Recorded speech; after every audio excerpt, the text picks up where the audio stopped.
एकनाथ शिंदेंनी दाढीवर हात फिरून आम्हाला नीतिमत्ता शिकवू नये। शिंदे पक्ष फोडणारे लोकशाहीचे सिरियल किलर आणि रेपिस्ट आहेत। 6 फुटीर खासदारांच्या मंजुरीवरून संजय राऊत कडाडले, तर खासदार नगरसेवक 7 खा सोडतायत। आत्मचिंतन करा, शिंदेंचा ठाकरेंना टोला।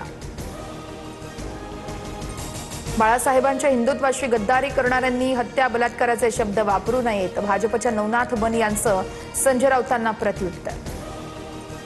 10व्या शेड्यूलमध्ये तरतूद नसताना मान्यता देणं गैर आहे। संलग्न मान्यता कशी दिली हे सांगितलं नाही। ठाकरे कायदेशीर कारवाई करतील। फुटीर खासदारांच्या मान्यतेवरून अरविंद सावंतांचं विधान।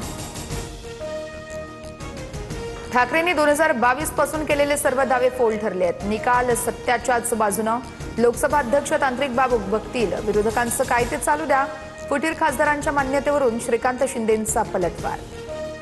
सोनम वांगचुक यांच्या लढ्याला मुंबईतून ठाकरेंची साथ। दादरमधील शिवाजी पार्कवर आज दुपारी 4 वाजता आंदोलन।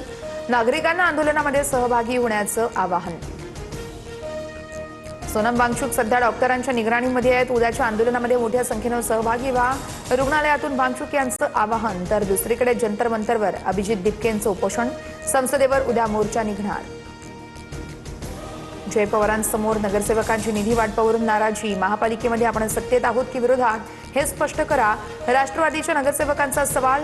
निधी संदर्भात जय पवार मुख्यमंत्र्यांसोबत चर्चा करणार। साकीनाका मॅनहोल दुर्घटनेला 15 दिवस उलटले। चौकशी अहवालाची अद्यापही प्रतीक्षा। पालिकेच्या कार्यपद्धतीवरती प्रश्नचिन्ह उपस्थित। मुसळधार पावसामुळे भांडूपमधील फुटपाथ खचला। सुदैवानं जीवितहानी नाही। दुचाकींचं मोठं नुकसान। विलेज रोड या परिसरातली घटना। बनावट बियाणे प्रकरणी 38 कंपन्यांविरोधात एफआयआर दाखल। पालकमंत्री बावनकुळे यांच्या निर्देशानंतर अमरावतीत कारवाई। कंपन्यांवरती कठोर कारवाईचे निर्देश।